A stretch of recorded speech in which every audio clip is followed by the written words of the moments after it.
it would be nice if we started with just a really brief moment of regrouping in silence, considering what today is and what today means, I think, which is a really miserable, awful history and everything that's going on. So I just know I would like to take a second just to breathe in and acknowledge that, and then go on to this really fabulous event. So.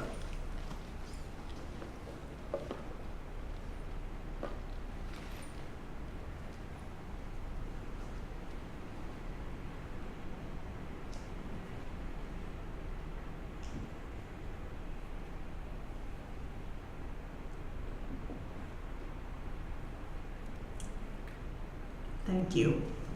I really treasure silence lately so much. But into that silence, I would like to welcome Simone. And I always feel like with introductions, I'm like, why do I have to use all this verbiage? They're just fabulous poets. And you should just read her work right away. Buy her books. One is $5, the other is $10, the chapbook too. She has a new book coming out. I really value Simone's writing and thinking, and I think she's one of those writers in which you can really feel the thinking in the writing all the time, the turns and the syntax and the sensitivity, and I just really admire the way she leavens rage with compassion, with gentleness and rage and compassion, and just puts these subtleties into vocabulary and amazing sentence structure and perception. So I'm always admiring of that incredible energy she puts into words. She has some new books. Her newest book, Dear Angel of Death, is forthcoming this year from Ugly Duckling Press. I think you said the official release date is March, but it's going to be available before then, so please stay tuned for that. Her other books include Of Being Dispersed, which is available there, and House of Envy of All the World, the poetry chapbook Unrest, and a collaborative poem painting chapbook, Dolly, with Kim Thomas. She is currently the program director at the Poetry Project, and she teaches writing and American literature at the New School. The chapbook is always, I feel also like I always learn from Simone as well, and reading the chapbook, I learned so much. So thank you, and I'd love, please join me in welcoming Simone to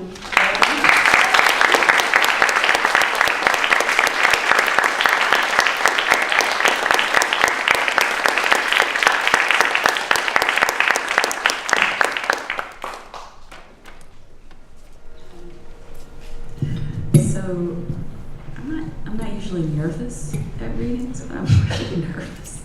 So forgive me if I can't get myself fully organized. But one of the reasons I'm nervous is that my son's 3rd birthday is tomorrow, and so the business of getting a reading done and also buying tiny zoo animals for his cake collided. So, but also the reading and the poems and the prose that I'll read are almost all related to my son's birth and the sort of ensuing disasters and good things that happened.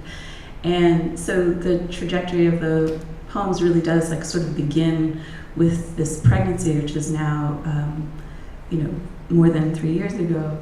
And I'm gonna read all that stuff, but also just suck up more air and say more things that I don't really need to say.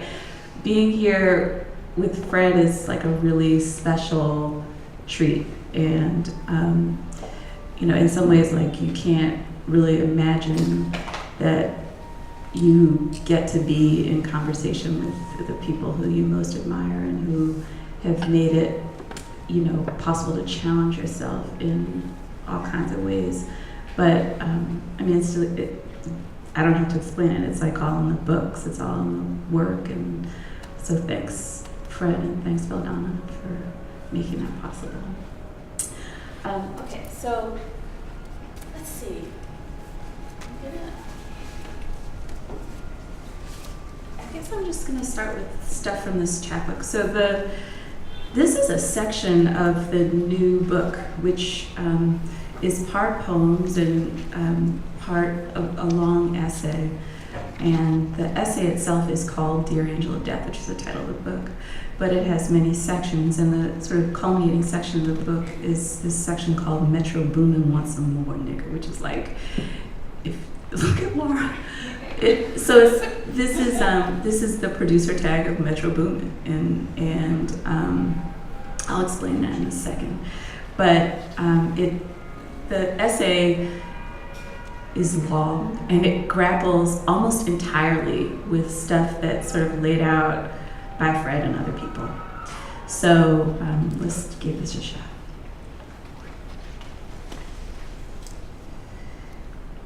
This quote is from Ralph Waldo Emerson, though. And there's like a little picture, look. Okay. This statement of this objection leads me to say that I think this difficulty, wherever it is felt, to be entitled to the greatest weight. It is alone a sufficient objection to the ordinance. It is my own objection. This mode of commemorating Christ is not suitable to me. That is reason enough why I should abandon it. I quit now capitulation to the legend of the music as a superior space for investigating, as digging, knowledge of freedom. Let the work of sociological description and literary critical reading continue elsewhere, and far be it from me. Professional habits of criticism and thought cannot account at all for elements of Black music that have no form that has not already been constitutive of Black legibility. What if we were to say, this sound is unrecognizable to me? I don't know what this Black sound is. I don't know what it wants. I don't know whether it is saying what it says it's saying. What if I gave it that much respect? I quit the pretense of belief in the divisibility of Black consciousness along the lines of high and low that accompanies orthodox Black music thinking as a ruse of purity. I renounce that division and embrace the hollow affect of the R&B of my mind, the R&B I never liked, a hollow that I think now was the starting place of a bend or fold that would lead toward thinking the abrasive lure of Black music in its whole brokenness, the abrasion that must be the beginning of thinking, wherever it begins. Instead, I begin from Amir Thompson's statement, hip-hop has taken over Black music. There is nothing happening in contemporary Black popular music that doesn't have something to do with rap, formally, technologically, or stylistically. Not only is rap fully integrated into the segregationist music industrial categories of soul and R&B, it dominates those categories. Its global and national popularity control the output and availability of all forms of Black popular music. It's hard to hear in the senses of both find and understand as Black music that does not sound like rap music. Black music that is formally distinct from rap, such as the experimental music of Matana Roberts, sounds somewhat ineffectively into rap's vortical socio-symbolic domination of the Black music space. What is the performative relation of Roberts' project, which takes a jazz-based approach to be fruitful for historical investigation of Blackness as quest for freedom? How did the Black inside come to pass? To trap music's disinterest in the whole notion of cause and effect. It doesn't matter, I don't care how this happened, nothing could shift this slide into oblivion. In favor of a vicious, let flip insistence on the intractability of Black misery. Yeah. Push me to the edge, all my friends are dead. Look at me, fuck on me. I find myself wanting the experimental music people to answer for this, although 20 years ago they wouldn't have had to. Rap music is therefore in a contemporary specific, hegemonic, formal, and mimetic position. You can't shake it off. It is exceedingly difficult to credibly develop a node of Black expression that does not articulate a relation to it. Or alternatively, we're forced to think into the silence about it when an artist is silent about it, which can be cause for celebration, but does not deny rap's power and absence. Jazz is dead, and a related assertion that trap music is alive, and giving us the equivalent of this. Is the beautiful rive of the Black spirit energy sound the whole cellar was possessed and animated, things flew through the air, which is from Baraka's Black music. My students tell me that Extentacion is not a rapper. They say he just does this thing in the house and puts it on the internet. Someone else says Travis Scott is a rapper, and I'm baffled because Travis Scott sings. Another thing that has happened, merger of rhetorical positions, merger of the singing position of the lover with the speaking position of the polemicist. My students understand something about the coming situation, this nothing, as Agamben works the question of the now through his reading of Paul, though I'm not equipped to understand. What is happening is partly machine. A rapper is part machine, part apparatus. He is not exactly nothing but a man. My students are 20. When I'm in the room with these 20-year-old women who listen only to rap music, like me now, taken in by it in a way that I wasn't when I was 20, now that it appears to me as a code or key, a fully developed language of life, a zone of information conveyed or delivered through the body by overtaxed or exhausted masters of the machine, Metro Boomin and Sony Digital, Mike Will Made It, 808 Mafia, Boy Wonder. The trap music producer exhales a pervasive, diffuse and dilute, sonic, affective atmosphere through the machines. Trap beat making is a methodology of surround, so that we find ourselves in a club that we have not chosen to enter, though we've paid. The club is everywhere and everyone is in it. It is put on the internet. It flies through the air. A cursory scroll through the discography of the producer Lex Luger bears out the extraordinary historical speed at which the trap surround has developed and spread, the numerosity and thickness that belong to its presence. A sub-bass drone accompanies words the rapper says, deftness, sleight of hand with the limited discursive materials of consumable black life, more about which below. This is borrowed from the beat-making repertoire of electronic dance music, which thrives on investment in the pushy invasion that occurs when sine waves developed in vast open space make contact with bodies that intend to absorb thump. Bodies invested in turning toward the direction of the sound, catching the wave of bass between them as intimacy, sex, euphoria. To make much or everything of a single ambient tone, to throw it about a cavernous space. Various studies in contrast, noise, and synth overtake or emphasize the fundamentality of the drop. In rap music, the open space of the club is the world space of the music industry, the anti-club, everywhere. In trap music, bass is threatened by the interference or meddling of the machine. Trap music's busyness or chitchiness, the way in which it ticks. I'm talking about now and about the future, about the beautiful and terrible kind of consciousness this new black music surfaces. Speaking of musical togetherness then, even and especially as it's presently trafficked by a constellation of super rappers and producers who are indisputably mighty rock stars. Think about Drake and Future's Diamonds Dancing. Think of Future's extraordinarily prolificity for which trapping is example and symbolical foundation. Think black people who are rock stars. Think Hendrix, chart domination, supergroup. Then think producer tag. Metro Boomin wants some more, nigger. Think Homo economicus. Think Jay-Z and Kanye West's Watch the Throne as evidence of the possibility of a Drake and Future tour. Think about the roots of all these words. Think a realm where there are no women who are not strippers and drug mules and things like bikes one man swaps with another man. Future's covered in money, blasé, I serve the bass, digital dash. Its bass line recalls R&B troubles, ironically synchronized with the characteristic fast twinkling hi-hat synth that defines trap beats, propels the sensation of perpetual procurement. Super tracker. Think the ethereal contemporary presence of the words Black Death and Black Lives. Nags, this is a quote, nags in the back of my mind when I'm reading Black Nihilism on the train at 9 a.m. This is the sound of no hope, no futurity. Black life is black death, drained of pleasure and presence. Sexual, sensual intimacies get violently muted, displaced into lean, and everybody's like a future. The vibes, the feels, as if our appreciation of him hinges upon that sensual sonic aspect and not the fucked up sad awfulness of it all.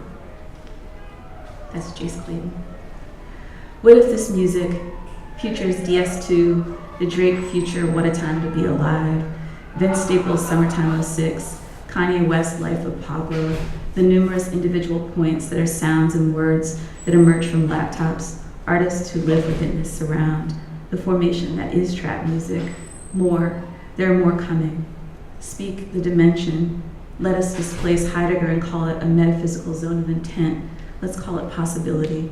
Let's call it now, cracked time of where we are and where we're going now.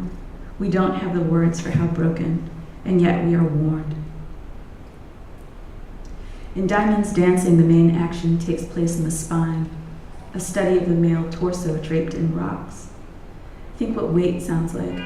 Think what synth is. Think sirens and explosions and gunklap and distortion, the wormy, clicking snares we cannot perceive as timekeeping sounds because the time we keep is machine time. Think the pressurized squeeze of optimally lean dancers' muscle twitch, or movement around the world of the culture of drugs and guns that becomes the performative condition upon which all representation of human activity must take place.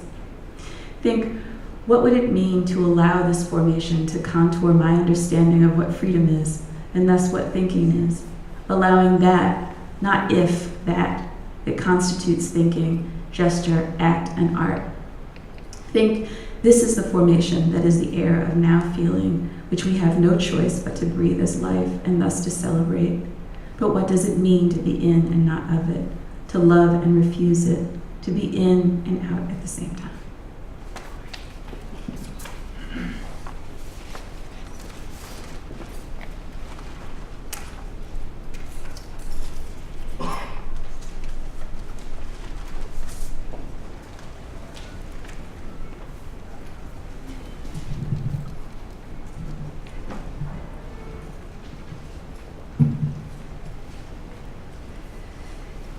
If we have failed to prosper, or rather to become prosperous in the sense that one earns silence on the federal holiday of one's choice, if we have failed in that, in prospering according to proper functions of the glands and of capital, it is called poverty.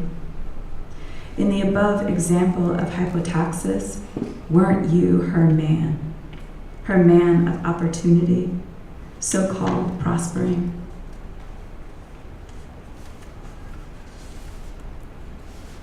Love poem.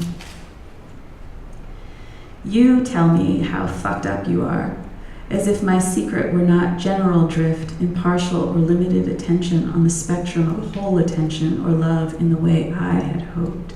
This symptom or failure is ongoing, even now wounding myself as another separation begins, turning back to keep a simple measure, to accurately say the cost, this kind of womanhood whose longing is not to be made stupid in its face, as could be implied, allure this woman in her prom dress on the subway like that lives for you in the measure of stone's distance from the fully built.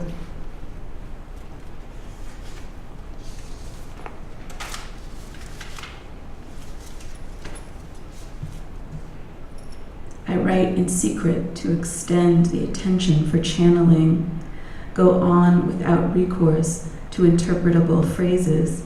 Games such as Pinnacle are attention in retreat.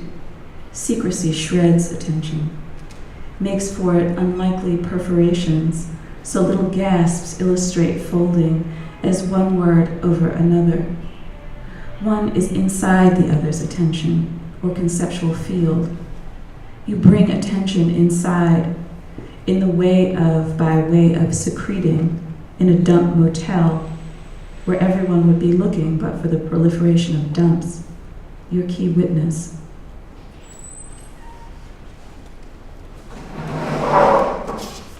This is a long poem called Messenger.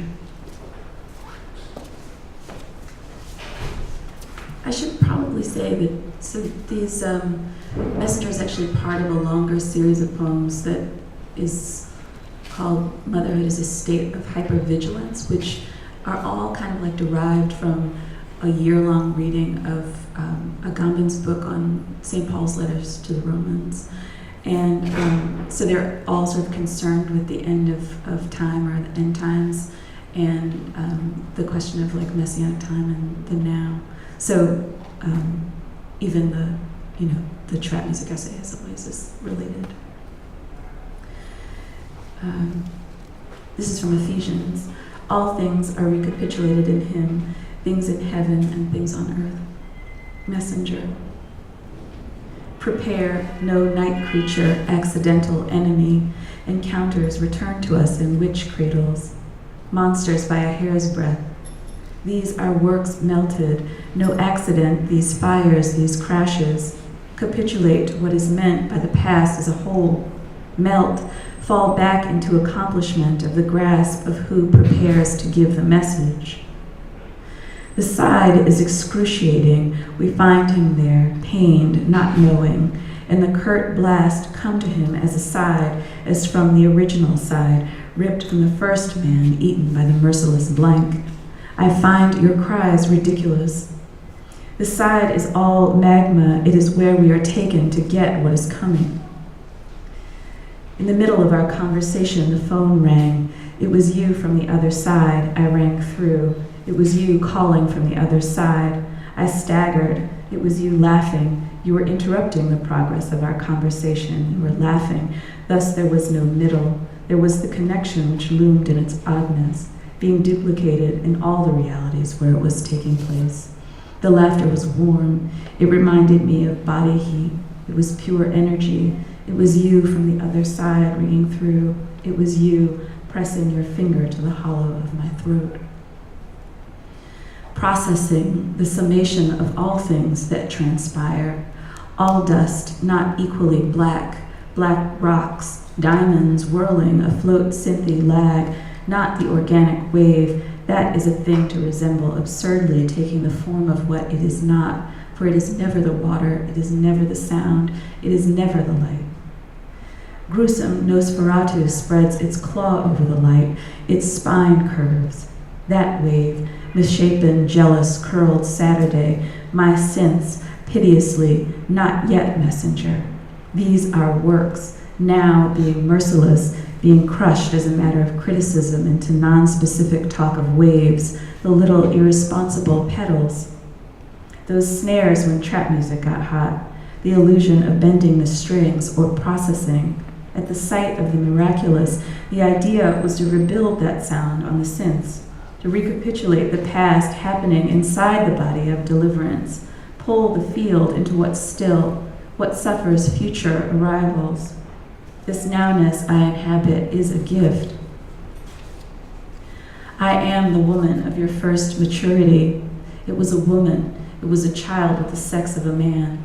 She spoke the words of the dead, gusts, her black lips closed. He, I, crouched.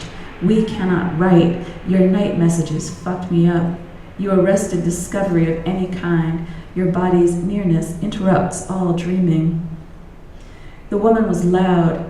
She was impossible to hear without opening the possibility of hearing at the event of its first uncurling, in the clenched ear of a wet newborn, the form that instructs us in hearing's plasticity, sculptural ear of time. It's her, the woman's voice, broke over the figures. She kept repeating, I am the woman, to the figures differentiating digitally in the dark of her making. At once, projections of the arch joke of human dwelling together in this nothing and provocations, the messenger seethed, artless servant of this place. Eugelos addresses the mother with no mate, the mother who panics, the mother who watches the others with dread and wonder, the careless pleasure of other mothers in the presence of their children, the hours spent in fear, the isolation of motherhood, the metempsychotic deprivation of sleep. Nothing you have is yours, not even deposits of fat. You are the nothing toward which the man nods in acknowledgement of your motherhood, which is grand, which is prostration, which is the deactivation of all known powers, which is the evacuation of power. You share in the speechless condition of your baby. Speech rushes, you freeze in the weakness of joint potentiality. You cannot share, yet you share. You have no faith, yet you must have faith. This is a test, this is not a test. Everything that was has been evacuated in your arms. Someone has fainted, someone's got a mote in her eye. Someone is pricked by Eugelos, hunter. We cannot write, someone's singing. We cannot write if time stops. All the industrial deviltry, clockwork such as normal, proves nothing. Barbarians, curatorial possibilities involving depth, involving cutting tools, the mighty, magic, death's opposite, these are losses, flashing intimately courtside, wealth and black excellence taking place as a magnitude of economic pornography. Ceaseless Negro apocalypse, it never comes. Yet the despicable enjoy a beautiful invisibility. What rains upon them?